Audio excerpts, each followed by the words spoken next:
criando também aquilo que a gente poderia chamar comunidades imaginárias. A circulação de imagens hoje é tão forte, a circulação de saberes é tão forte através do próprio capitalismo que gera essas novas tecnologias. Então, vamos abordar essa situação que é de um capitalismo, é de uma globalização.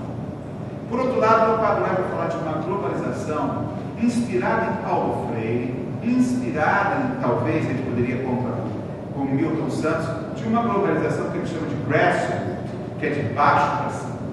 E é nela que talvez a gente se aproxime mais.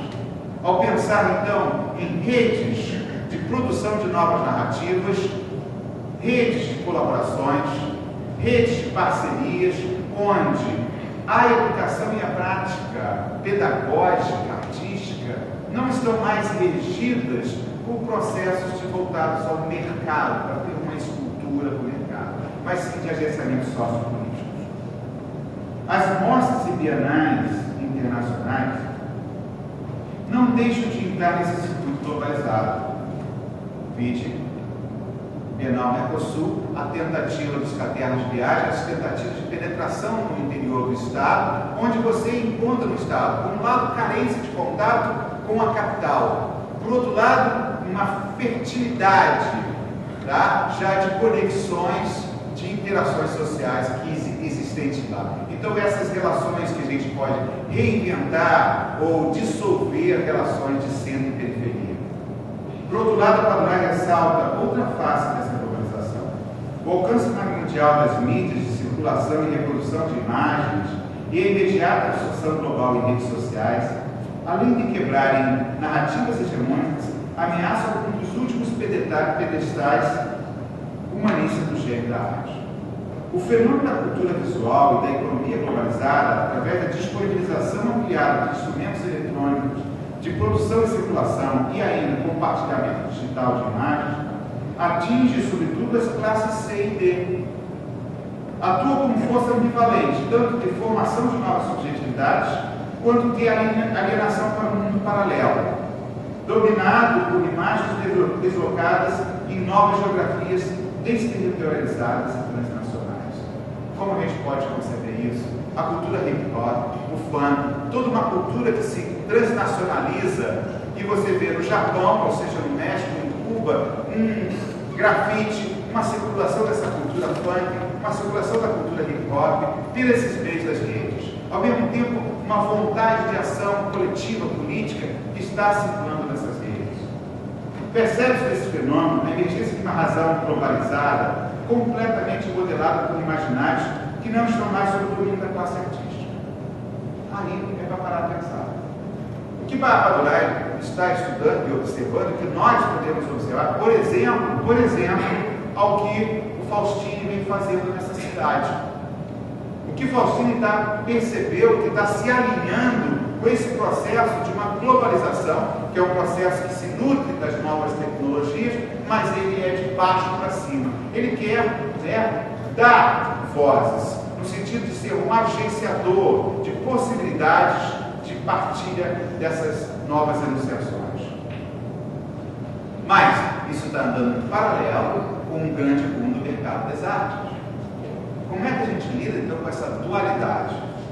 Ou, profeticamente, estamos diante da projeção de McLuhan, da geração da contracultura dos anos 60 e 70. Todos serão artistas sem ser artistas. Simultaneamente pode-se verificar nas mudanças de paradigmas estéticos a formação de artistas que não se colocam mais como autores exclusivos da produção de imaginários simbólicos para uma sociedade.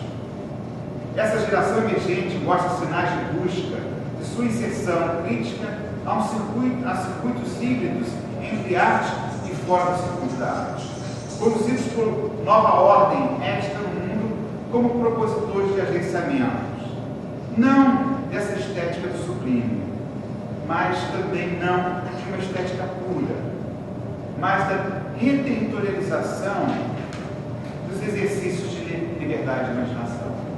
O educador, então, o artista, esse propositor, isso que Lígia Clark e Eva Tessica chegam nesse limiar, eles vislumbram um momento, quer dizer, não somos mais artistas, somos propositores. Eles entendem uma sociedade em transformação que quer autonomia em si, de autogestão de saberes, ou do patrimônio participativo, do patrimônio de estar juntos. E nessa liberdade de imaginação, a gente pensa em estados artísticos, além da arte. Então, aí está um pensamento do legado dos anos 60.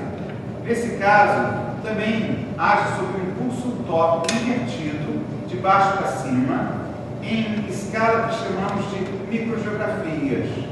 Então, eu chamo de microgeografia porque isso está se dando em lentes de encontros, de uma artesania do encontro, e não numa escala de macro-revoluções. Então, é essa escala, talvez muito mais próxima de um educador, daquele que sabe que uma turma com 50 já é muito grande, aquele que lida com 10, aquele que lida com 20, aquele que lida com 30, aquele que sabe o limite de a cada 10 se dissolve uma tensão artesanal necessária para educar. Estou tentando combinar essa situação porque essas polêmicas, elas estão juntas, elas precisam ser fortalecidas para aproximar, quebrar essa relação desequilibrada da importância do educar no século XXI. Então aí eu digo que eu procuro trazer o conceito de esperança de uma forma que o próprio Ernst Bloch traz, um princípio concreto de atuação, um princípio concreto de devir. E esse princípio ele vai chamar do princípio utópico da arte. Então a utopia da arte estaria nos lugares pequenos de atuação. Então ele contrapõe os grandes monumentos, as grandes obras de arte, com uma relação rasteira dos encontros. Esses fenômenos atravessam a mudança de cenários, tanto nos museus como nas grandes bienais. Eu acho ótimo pensar nas grandes bienais, o quanto as grandes bienais se qualificam pela qualidade dos interstícios. Então, eu ainda não fui a essa última Bienal de São Paulo, mas acompanhei a Bienal do Mercosul, acompanhei a outra Bienal, o quanto a relação do estar junto parece nominar a próprio princípio curatorial das grandes bienais. Então, a grande escala bienais, ela se constitui de pequenos micros, interstícios de relações. Esse fenômeno então, atravessa esses cenários. Por um lado, as bienais são globalizadas, por outro lado, elas estão buscando enraizamentos, procurando relações locais. E aí está um grande dilema a ser pensado para os educadores. A aproximação entre ser artista e ser um propositor dessas intervenções locais.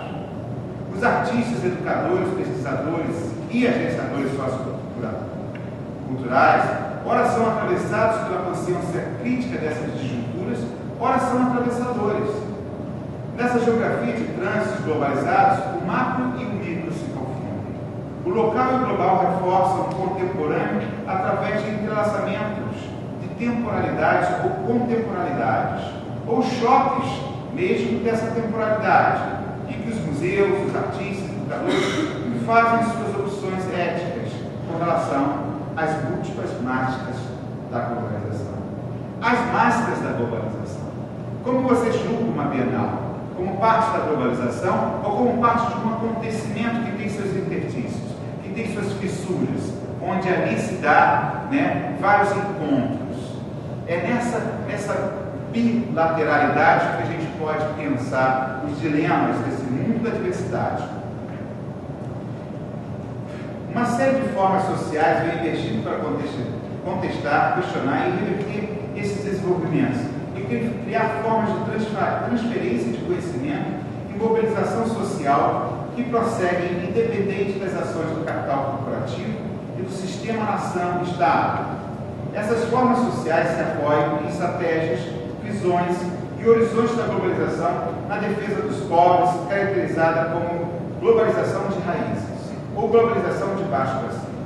Discutir hoje o papel da pesquisa, do artista, do educador, do pesquisador, dentro das instituições ou fora, sua estrutura de construção de narrativas e múltipla voz, é reconhecer como as práticas dos espaços se tornam políticas e poéticas do conhecimento diante dessas duas globalizações, do capital corporativo e das raízes manifestadas como estratégias de participação e construção coletiva de conhecimento.